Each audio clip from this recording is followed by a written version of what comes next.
Matapos ang ilang araw na usap-usapan kung itutuloy ba ni Donald Trump at ng US military ang banta nitong tuluyang bombahin ng Iran, sa wakas ay natuloy na rin at binomba na nga nila ang tatlong nuclear sites ng Iran na sinasabing ang US lamang ang may kakayahang makapenetrate gamit ang kanilang bunker busting bombs at ang B-2 stealth bomber lamang ang may kakayahang maglaglag. Ano-anong nuclear sites ang tinamaan ng US? Ano ang tunay na rason bakit bigla itong sumali sa gera? At ano naman kaya ngayon ang magiging ganti ng Iran na may kakayahan ding umatake sa mga base militar at embahada ng Estados Unidos sa gitnang silangan? Magiging mitsa kaya ito ng mas lalong paglaki ng gulo na maaaring kumalat sa buong Middle East? Yan ang pag-uusapan natin ngayon dito lang sa Mr. Goodbye! Ang pag-atake ay kahanga-hanga at malaking military success. Ang mahalagang enrichment facilities ay tuluyang nasira. Ito mismo ang binitawang salita ni Donald Trump sa kanyang speech na ginawa sa White House ngayong araw lamang bilang pagkukumpirma na umatake na nga ang US sa Iran. Ayon sa ulat ng Fox News, ginamit ng US ang tatlong B-2 stealth bomber planes upang ihatid ang 6 na bunker busting bombs na GBU-57 upang masira ang tatlong mahalagang nuclear sites ng Iran na Natanz, Isfahan at ang pinakamalalim sa lahat na Fordo nuclear facility na tinatayang aabot sa 200 meters ang pagkakabaon nito sa ilalim ng kabundukan ng Iran. Bukod sa mga stealth bomber ay gumamit din umano ang US military ng kanilang mga nuclear submarine at nagpaulan ito ng 30 Tomahawk missiles sa mga nasabing target ayon naman sa ulat ng NBC News.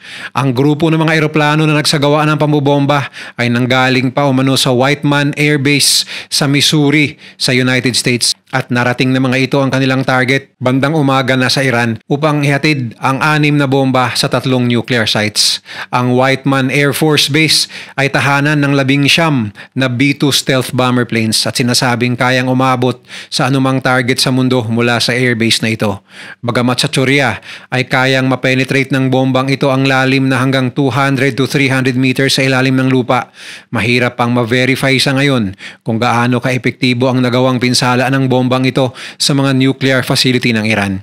Bukod sa mga B-2 bomber ay gumamit din umano ang US ng dalawang grupo ng F-22 Raptors at F-35 Lightning fighters bilang air support sa naturang operasyon. Agad pinuri ni Israeli Prime Minister Benjamin Netanyahu ang ginawang pag-atake ng US, lalo na si President Donald Trump. Ayon pa sa kanya na ang desisyong ito ay magpapabago sa kasaysayan. Ito ay matapos ng ilang taong pangungumbinsi ng Israel na sumali na ang US upang targetin ang mga nuclear sites ng Iran dahil hindi ito sumusunod sa mga diplomatikong solusyon na inalok ni Trump noong mga nakaraang linggo. Ngunit ano nga bang nagtulak sa US na tuluyang sumali sa gera?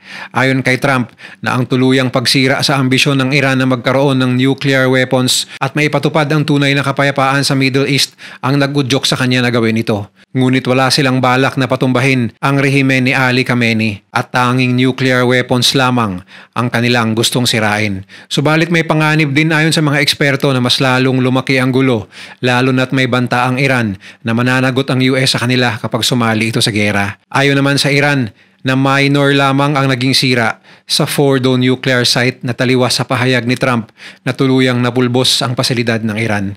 Ayon pa sa Iran na wala umanong na-detect na pagtagas sa mga radioactive material na nakapaloob sa kanilang pasilidad na siyang kinatatakutan ng mga karatig bansa sa gitnang silangan na maaaring kumalat. Kinumpirma rin ng International Atomic Energy Agency na isang UN watchdog pagdating sa mga nuclear activity ng mundo at sinabing walang nakitang leak sa tatlong pasilidad ng Fordo, Natanz at Isfahan. Subalit patuloy pa rin nila itong susubaybayan sa mga susunod na araw at ipagbibigay alam raw nila ito sa UN Council upang malaman ng mundo ang sitwasyon doon. Ngayon naman ay inaabangan ng karamihan kung ano ang magiging sagot ng Iran. Base sa kanilang banta ay gaganti ito sa Amerika sa anumang paraan. May tinatayang aabot sa 40,000 US personnel ang nakakalat sa buong Middle East at ang mga ito ay naghahanda na umano sa magiging resback ng Iran. Gayon din, ang mga embahada ng Estados Unidos sa gitnang silangan ay itinaas na ang level ng seguridad. Ang mga ballistic missile ng Iran ay may kakayahang umabot sa mga base militar ng US na nakakalat sa rehiyon. Kaya bilang pag-iingat ay inalis na ng US ang kanilang mga eroplano na nakaparada sa mga airbase upang hindi maging mabilis na target ng Iran na mga ito. Makikita sa mga satellite image na wala ng eroplano ang mga airbase ng Estados Unidos na nasa Qatar maging sa UAE. Ayon sa top advisor ni Iranian Supreme Leader Ali Khamenei na si Hossein Shariat Madari, na panahon naman na sila ang gumante. Ayon pa sa kanya na wag nang patagalin at dapat nang targetin natin sa pamamagitan ng missile strike ang American Naval Fleet na nakabase sa Bahrain. Kasabay nito ay ang pag-atake sa anumang barko na konektado sa US, UK, Germany at France na dadaan sa Strait of Hormuz. Ayon sa mga eksperto na dapat seryosohin ng US ang bantang ito ng Iran dahil ilang beses na ring tagumpay na tinarget ng Iran at mga Iranian-backed militia group ang mga base militar ng US sa Middle East. Sa katunayan ay noong 2020 matapos mapaslang ng US ang kilalang Iranian general na si Qasem Soleimani sa isang drone attack ay agad gumanti ang Iran at nagpadala ng 12 ballistic missiles sa Al-Assad Air Base sa western Iraq. Bagamat walang nasawing mga US personnel dahil maaga silang nakapagtago sa isang bunker ng naturang airbase, marami naman sa kanila ang nagtamo ng brain injury dahil sa lakas ng pagsabog dala ng missiles ng Iran na tumama sa base. Noong January 2024 naman ay 3 sundalong Amerikano ang namatay matapos atakihin ang Tower 22 US outpost sa Tanif, Jordan ng isang malaking militant group na suportado ng Iran. Dahil dito, ang mga susunod na military base sa Middle East ay maaaring maging target ng Iran anumang oras, kaya mabilis nang inalis ng US ang mga eroplano na nakaparada rito at inilipat sa ibang base nila sa Europa. Una ay ang Al Udeid Air Base na matatagpuan sa Qatar, ang pinakamalaking base militar ng Estados Unidos sa gitna ng silangan.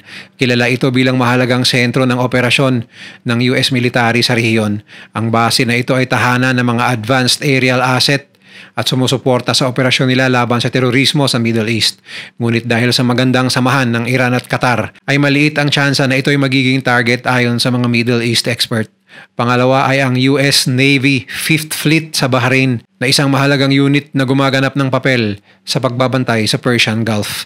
Ang strategic location na ito ay nagbibigay daan sa mabilis na aksyon laban sa mga banta sa mga kalapit na lugar tulad ng Strait of Hormuz, kung saan dumadaloy ang humigit kumulang 25% ng pandaigdigang konsumo ng langis. Pangatlo ay ang Al-Assad Air Base na matatagpuan sa Iraq. Naging target na ng Iran ito noong Enero 2020. Sa kasalukuyan ay libu-libong tropang Amerikano ang nananatili rito bilang bahagi ng pinakamalaking deployment ng US sa bansa.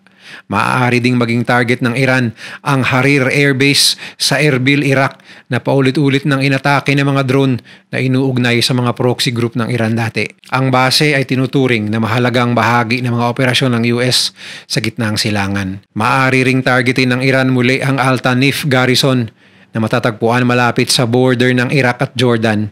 Bagamat naganap na ang isang malagim na atake noong Enero 2024, ikinamatay ng 3 Amerikanong sundalo.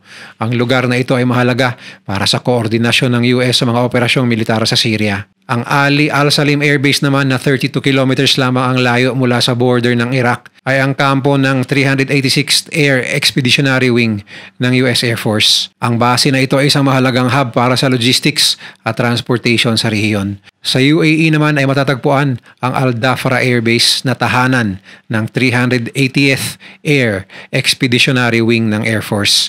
Dito inilulungsad ang mga F-22 Raptor fighter jets at iba't ibang surveillance drones na ginagamit sa mga sensitibong misyon. Maliban sa mga base militar, maaari ring atakihin ng Iran ang mga embahada ng US sa mga kalapit bansa gaya ng Iraq, UAE o Israel. Bukod dito, posibleng subukan ng Iran na isara ang Strait of Hormuz, isang kritikal na daluyan ng pandaigdigang supply ng langis at natural liquid gas. Ayon kay Defense Secretary Pete Hegseth, ang kaligtasan ng mga tropa at assets ng US ay ang pangunahing prioridad ng Pentagon. Habang nananatili ang tensyon sa pagitan ng US at Iran, inatasan na ni Pangulong Trump na pag-aralan ang mga opsyon sa posibleng counter-attack laban sa Iran sa oras na ito ay gumanti. At muli ay pinagdiinan ni President Trump Trump na mararanasan ng Iran ang bagsik ng kanilang puwersa na hindi pa nila naranasan dati. Tinawag ni Iranian Foreign Minister Abbas Araghchi na isang matinding paglabag ang mga isinagawang airstrikes ng Estados Unidos laban sa Iran. Aniya ang naturang mga kilos ay lumalabag sa United Nations Charter, pandaigdigang batas at sa Nuclear Non-Proliferation Treaty. Iran reserves all options to defend its sovereignty, interest, and people. Ayon pa kay Deputy Foreign Minister Abbas Araghchi sa kanyang post sa X, kasabay ng mariing pagkundina sa naturang pag-atake. Matapos ang ilang araw ng deliberasyon, tuluyan na nga sumali ang US sa kampanya ng Israel laban sa Iran. Isang hakbang na tinawag ng mga eksperto bilang pinakamalaking pagsusugal sa foreign policy ng panunungkulan ni President Trump.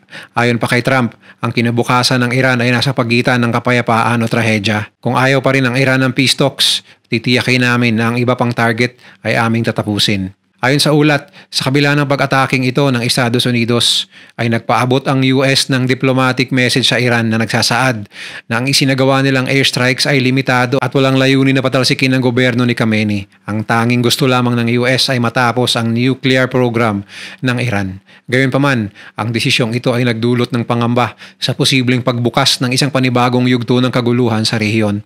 Nagpahayag naman ang Atomic Energy Organization of Iran na hindi nila hahayaang mahinto ang kanilang pambansang industriya ng enerhiya. Samantala, isang tagapagsalita sa Iranian State Television ang nagbabala na bawat mamamayan o sundalo ng US sa rehiyon ay maituturing na lehitimong target ng Iran mula ngayon. Matapos ang pagbomba ng US ay mas pinaigting pa ng Iran ng kanilang pananarget sa Israel. Nitong umaga lamang ay nag-ulat ang Israel Health Ministry na 86 na katao ang nasugatan nitong araw dahil sa matinding missile strikes na tumama sa bansa. Karamihan sa mga biktima ay nagtamo lamang ng bahagyang pinsala. Nagpatunog ng air raid sirens sa malaking bahagi ng Israel na nagdulot ng mabilisang paglikas ng milyon-milyong tao sa mga safe room at bomb shelter. Sa gitna ng mga pagsabog, nasaksihan ang interceptors ng Iron Dome na bumagsak sa mga missile sa itaas ng Jerusalem at iba pang lugar. Ayon kay Aviad Chernovsky, 40 taong gulang na mamamayan ng Israel, natagpuan niyang wasak na ang kanyang bahay matapos ang direktang tama ng missile. Hindi madali ang mamuhay sa Israel ngayon, pero matatag kami. Alam naming magwawagi kami, pahayag niya. Hindi pa malinaw kung ilan sa mga missile ang nakalusot sa Iron Dome Air Defense System ng Israel, ngunit kinumpirma ng pulisya ang 3 lugar na tinamaan sa mga residential area sa gitna at hilagang bahagi ng bansa. Sa Tel Aviv at Haifa na pangunahing sentro ng ekonomiya at port city, makikitang nagkukumahog ang mga rescue team sa paghahalughog sa mga gumuhong gusali. Wasak ang ilang apartment, mga sasakyang nayupi at lansangang napuno ng mga debris. Isang hanay rin ng mga bahay ang nagiba at mabilis na inilikas ng mga medik ang mga sugatang residente. Samantala, iniulat ng flight tracking website na Flight Radar 24 na patuloy na umiiwas ang karamihan sa mga airline na dumadaan sa malaking bahagi ng gitnang silangan matapos sa mga missile exchange at pag-atake ng US laban sa Iran. Ang umiwas sa airspace ng Middle East ay naging bagong kalakaran na sa mga ruta ng maraming airline. Bilang tugon sa mga insidente, binabantayan ng mga otoridad ng Israel ang sitwasyon upang tiyaking ligtas sa mga residente. Ang Iron Dome ay patuloy na tinuturing na kritikal sa pagdepensa sa mga missile attack, ngunit may mga ulat na nauubusan na ito ng missiles dahil sa ilang araw ng kakasalag sa mga pinapaulang missiles ng Iran. Kaya nag-request na ang Israel ng tulong mula sa US upang mabigyan sila ng dagdag na suporta. Ang pagsali ng US sa gera ay nagdadala ng panibagong hamon sa magulo ng sitwasyon sa rehiyon habang patuloy na naghahanap ng solusyon ang mga lider ng mundo upang maiwasan ang mas malalang gulo. Ayon sa mga eksperto ay 2 lang ang kalalabasan sa pag-target ng Estados Unidos, ang tuluyang pagtatapos ng Iranian nuclear ambition o ang mas lalong malaking gera dahil sa pagganti ng Iran sa US at Israel. Dagdag pa nila na dito rin nakasalalay ang legasiya ni Donald Trump na nangakong maging pangulo na maghahatid ng kapayapaan sa mundo. Ngunit kapag mauuwi sa mas malawak na gulo ang kanyang desisyon, ay tsak na isa itong malaking dagok sa kanyang administrasyon. Kung nagustuhan mo ang video na to, share mo naman sa iba at mag-subscribe ka na rin. Panoorin mo na rin yung mga videos na nasa kanan para lalo pang maubos ang oras mo.